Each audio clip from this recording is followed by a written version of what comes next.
കൊല്ലം Thevalakkara boys ഹൈസ്കൂളിൽ വൈദ്യുത ലൈനിൽ നിന്നും ഷോക്കേറ്റ് വിദ്യാർത്ഥി മരിച്ചു.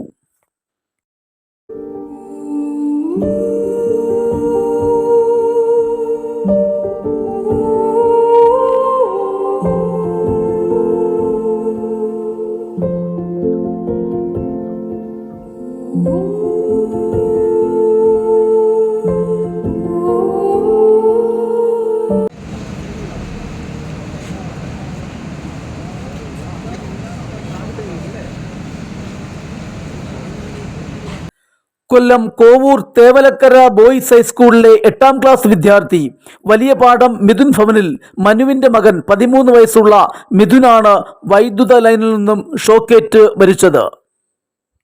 സ്കൂളിലെ സൈക്കിൾ ഷെഡിന് മുകളിൽ വീണ ചെരുപ്പെടുക്കുവാൻ കയറിയപ്പോഴാണ് അപകടം സംഭവിച്ചത്. ചെരുപ്പെടുക്കുവാൻ മതിലിൽ കൂടി ഷെഡിന് മുകളിൽ കയറിയ കുട്ടി അതിന് മുകളിൽ കൂടി പോയ ഇലക്ട്രിക് ലൈനിൽ ഷോക്കേറ്റ് കുടുങ്ങി. മിഥുനെ താഴെ എത്തിച്ച് താലൂക്ക് ആശുപത്രിയിൽ എത്തിച്ചെങ്കിലും രക്ഷിക്കാനായില്ല.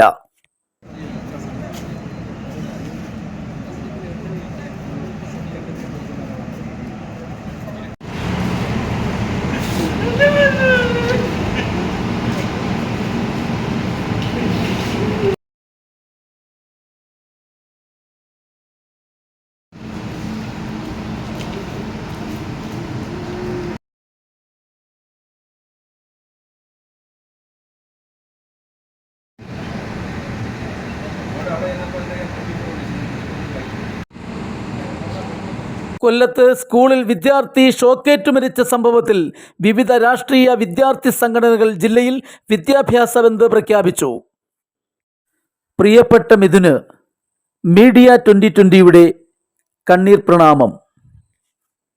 Media 2020 news bureau, Kulathupuzha.